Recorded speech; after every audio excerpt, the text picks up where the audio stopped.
കൊല്ലം നീലേശ്വരത്ത് bus സ്റ്റോപ്പിലേക്ക് tipper പാഞ്ഞു കയറിയുണ്ടായ അപകടത്തിൽ 3 മരണം. ബസ് സ്റ്റോപ്പിൽ കാത്തുനിന്ന വിദ്യാർത്ഥികൾ അടക്കമുള്ളവരാണ് അപകടത്തിൽപ്പെട്ടത്. മരിച്ച 3 പേരുടെയും മൃതദേഹം കൊട്ടാരക്കര താലൂക്ക് ആശുപത്രിയിലേക്ക് മാറ്റി. ഹരിലാൽ, അജയ്കുമാർ, പാർത്ഥിപ് എന്നിവരാണ് മരിച്ചത്. 5 പേരുടെ നില ഗുരുതരമാണ്. ബസ് സ്റ്റാൻഡിൽ 10ഓളം പേരാണ് ഉണ്ടായിരുന്നത്. മണ്ണ് കയറ്റി വന്ന ലോറിയാണ് അപകടമുണ്ടാക്കിയത്. അതേസമയം നീലേശ്വരത്ത് അപകടമുണ്ടാക്കിയ ടിപ്പർ ഡ്രൈവർക്ക് ഹെവി ലൈസൻസ് ഇല്ലെന്ന് മോട്ടോർ വാഹന വകുപ്പ്. ലോറിയുടെ ടയറുകൾ തേഞ്ഞ നിലയിലാണ്. സുരക്ഷാ മാനദണ്ഡങ്ങൾ പാലിക്കാതെയാണ് വാഹനം എത്തിയത്. 17 വർഷം പഴക്കമുള്ളതാണ് വാഹനമെന്നും GPS ഓഫാക്കിയ നിലയിൽ എന്നും സ്പീഡ് ഗവർണർ ഇല്ലെന്നും MVD വ്യക്തമാക്കി.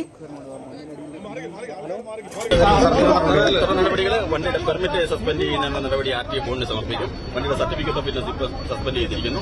അദ്ദേഹത്തിന്റെ ലൈസൻസ് നടപടി ഉണ്ടാവും. അദ്ദേഹത്തിന് ഹെവി ലൈസൻസ് ഇല്ല വണ്ടി ഓടിക്കാൻ എന്നുള്ളതാണ് ഗൗരവ സ്വഭാവമുള്ള കുറ്റം. ഹെവി ലൈസൻസ് ഇല്ലാത്ത ഒരാൾ വണ്ടി ഓടി. അദ്ദേഹത്തിന് ആദ്യത്തെ ട്രിപ്പാണ്. കുറെ നാളുകൾക്ക് ശേഷമാണ് അദ്ദേഹം വണ്ടി ഓടിക്കുന്നത്. അതിന്റെ ഒരു എക്സ്പെർട്ടൈസേഷൻ കുറഞ്ഞതും ഈ അപകടത്തിന് കാരണമായെന്ന് ഞങ്ങൾ പ്രാഥമികമായി വിലയിരുത്തുന്നു. അപകടത്തിൽ പരിക്കേറ്റ കൗശികിനെ വിദഗ്ധ ചികിത്സയ്ക്കായി തിരുവനന്തപുരത്തെ ഗൂഗിൾ മെഡിക്കൽ കോളേജിലേക്ക് മാറ്റി. അപകടത്തിൽ ലോറി ഡ്രൈവർക്കെതിരെ മനഃപൂർവ്വമല്ലാത്ത നരഹത്യയ്ക്ക് പോലീസ് കേസെടുത്തു.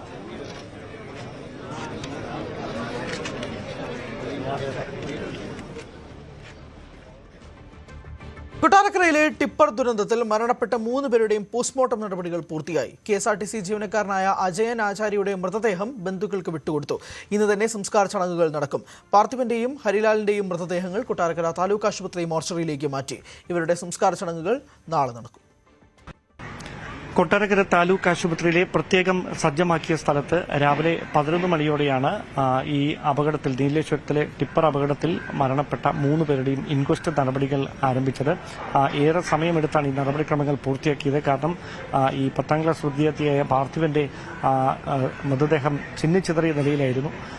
അതുകൊണ്ട് തന്നെ ഈ തിരിച്ചറിയൽ മാർക്കുകളടക്കം കൃത്യമായി രേഖപ്പെടുത്തിക്കൊണ്ട് വേണമായിരുന്നു ഈ നടപടിക്രമങ്ങൾ പൂർത്തിയാക്കാൻ. ബന്ധുക്കളെ വിളിച്ചു വരുത്തി അവരുടെ സാന്നിധ്യത്തിൽ മൃതദേഹങ്ങൾ തിരിച്ചറിഞ്ഞ ശേഷമാണ് അതുമായി ബന്ധപ്പെട്ട ഇൻക്വസ്റ്റ് നടപടികൾ പോലീസ് പൂർത്തിയാക്കിയത്. അതിനുശേഷം സാധാരണയായി പാരിപ്പള്ളി മെഡിക്കൽ കോളേജിൽ എത്തിച്ചാണ് പോസ്റ്റ്മോർട്ടം നടപടികൾ നടത്തുന്നതെങ്കിലും ബന്ധുക്കളുടെ അഭ്യർത്ഥന മാനിച്ചുകൊണ്ട് സർക്കാർ തലത്തിൽ അതിനുവേണ്ട സൗകര്യം ചെയ്തു കൊടുത്തു. പോസ്റ്റ്മോർട്ടം നടപടികൾ താലൂക്ക് ആശുപത്രിയിൽ വെച്ച് തന്നെ നടത്താൻ അങ്ങനെ ഫോറൻസിക് സർജന്മാരെ, പോലീസ് സർജന്മാരെ അടക്കം പാരിപ്പള്ളിയിൽ നിന്നുൾപ്പെടെ ഇവിടേക്ക് എത്തിച്ചാണ് ഈ പോസ്റ്റ്മോർട്ടം നടപടികൾ നടത്തിയത്. ഒരു മൃതദേഹം മാത്രം ഇന്ന് സംസ്കരിക്കുന്ന തരത്തിലേക്കാണ് ക്രമീകരണങ്ങൾ ചെയ്തതും. അങ്ങനെയാണ് KSRTC ജീവനക്കാരനായ അജയ്കുമാറിന്റെ മൃതദേഹം ആദ്യം പോസ്റ്റ്മോർട്ടം ചെയ്ത് പിന്നീട് അദ്ദേഹത്തിന്റെ സഹപ്രവർത്തകർക്ക് വിട്ടുകൊടുക്കുന്ന സാഹചര്യം ഉണ്ടായത്. ശേഷിക്കുന്ന 2 മൃതദേഹങ്ങൾ ട്യൂട്ടോറിയൽ അധ്യാപകനായ ഹരിലാലിന്റെയും അതോടൊപ്പം 10ാം ക്ലാസ് വിദ്യാർത്ഥിയായ പാർത്ഥിവിന്റെയും മൃതദേഹങ്ങൾ പോസ്റ്റ്മോർട്ടം നടപടികൾക്ക് ശേഷം താലൂക്ക് ആശുപത്രിയിൽ തന്നെ സൂക്ഷിച്ചിരിക്കുകയാണ്. ആ മൃതദേഹങ്ങൾ നാളെയായിരിക്കും ബന്ധുക്കൾക്ക് വിട്ടു നൽകുക. അവരുടെ സംസ്കാര ചടങ്ങുകൾ നാളെയായിരിക്കും നടക്കുക. എന്തായാലും ജനപ്രതിനിധികളടക്കം നിരവധി പേർ ഈ നടപടിക്രമങ്ങൾ ഏകോപിപ്പിക്കുന്നതിന് വേണ്ടി ഇവിടെ എത്തിയിരുന്നു. കുടുംബാംഗങ്ങളും അവരുടെ ബന്ധുമിത്രാദികളും അടക്കം ഒരുപാട് ആളുകൾ രാവിലെ മുതൽ താലൂക്ക് ആശുപത്രി പരിസരത്തുണ്ടായിരുന്നു. സാധാരണയായി ഉണ്ടാകുന്ന നടപടിക്രമങ്ങളിലെ കാലതാമസങ്ങളൊക്കെ ഒഴിവാക്കിക്കൊണ്ട് വേഗത്തിൽ തന്നെയാണ് ഈ ഇൻക്വസ്റ്റ് നടപടികളും പോസ്റ്റ്മോർട്ടം നടപടികളുമൊക്കെ പൂർത്തിയാക്കിയത്. കൊട്ടാരക്കരയെ നടുക്കിയ ടിപ്പർ ദുരന്തമുണ്ടായത് എങ്ങനെയെന്ന് കണ്ടെത്താനുള്ള വിശദമായ പരിശോധനകൾ പോലീസും മോട്ടോർ വാഹന വകുപ്പും തുടരുകയാണ്.